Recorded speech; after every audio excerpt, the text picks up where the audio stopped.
Hello. The purpose of this video is to share with you how to cite a treaty using the rules in the OSCOLA legal citation booklet. So I have a treaty here. It's an international treaty, this International Covenant on Economic, Social, and Cultural Rights. And I need to know how to cite to this treaty. And I'm not certain whether the information that I see here at the top is all I need to make my cite, or if there are additional elements. So I'm going to take a look at the rule that applies to international treaties. And what I do know is that OSCOLA has two versions. It has a version that was made in 2012 and a version that was made in 2006.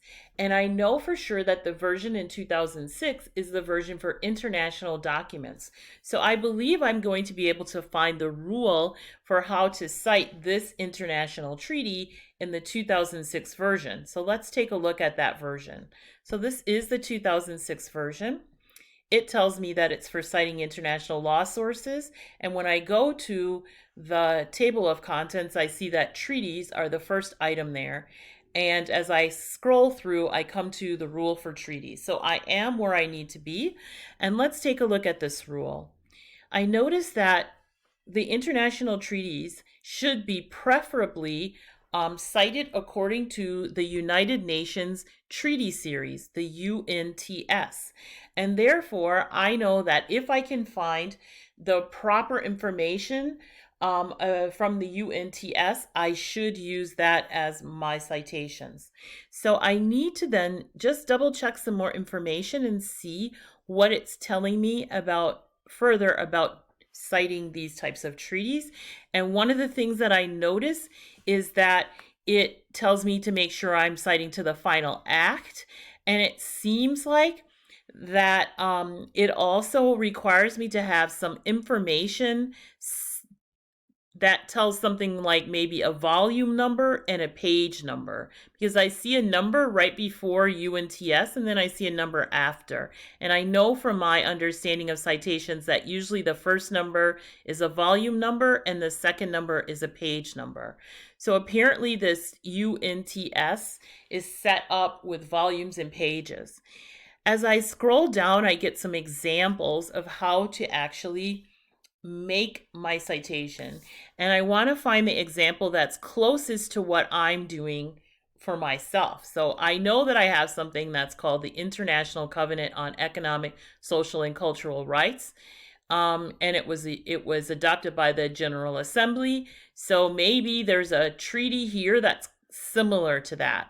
So what I notice is that I see this example, but it's an ILM example. And even though it says UNGA, that might not be the best one because we're trying to use the UNTS ones. I see this one. This has a UNTS, so this might be interesting to look at. There's one here. This doesn't have UNTS, so I probably shouldn't use it. This one also has UNTS, so this might be useful. And then up here, it says International Covenant on Civil and Political Rights. Well, that's the sister covenant of the Covenant on Economic, Social, and Cultural Rights. So maybe this one's the best one for me to use as a sample or an example of how I would set up my actual citation.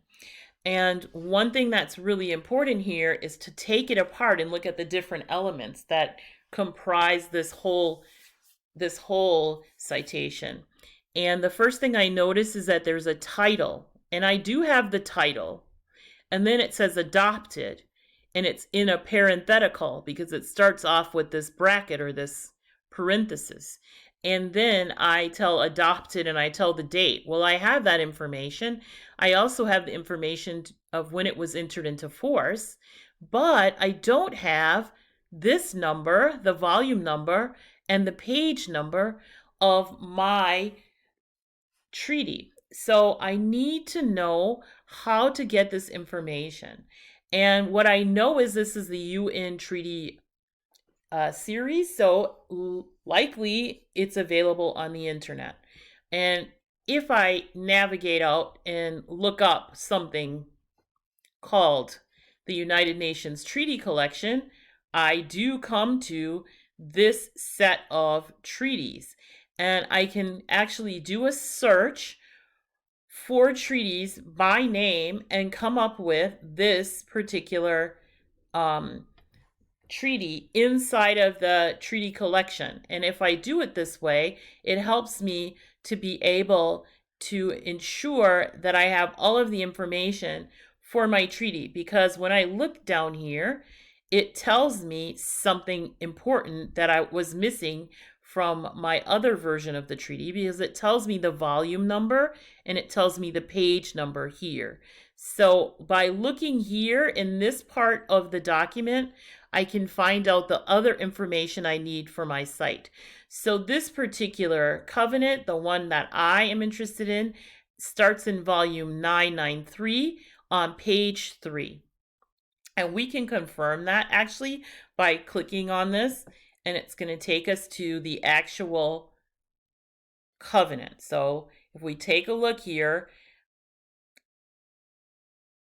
we see that the first covenant that we're going to come to when we get here is this covenant called the International Covenant on Economic, Social, and Cultural Rights.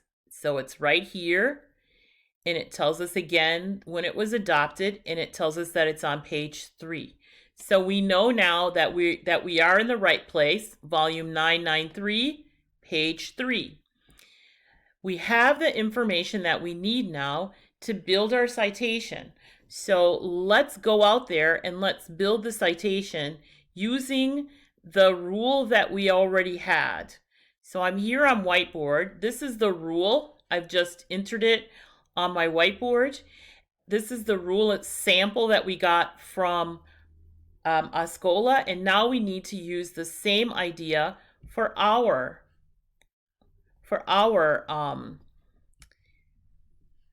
treaty. So if we do that, we know that we have a title, International Covenant on Economic,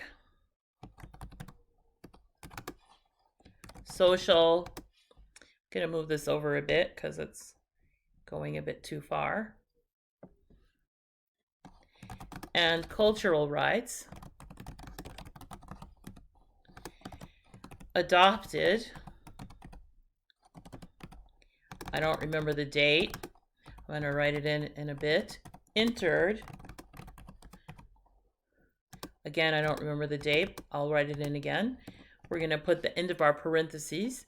And then we knew it was volume 993, UNTS, page 3. And if we're going to use this later on in our document, we need to give it some type of an abbreviation. So we might call it the ICESC. And that's the abbreviation we can use as our short form later on. Let's find that information again because we want to fill it in. So let's find the date that it was adopted and the date that it entered into force. I think it was better to find it back here. So it was adopted on the 16th of December, 66, and then 3rd of January, 76. So we can enter that information here.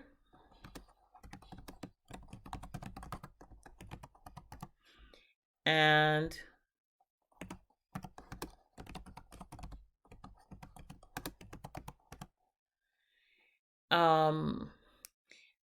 we have just completed our citation.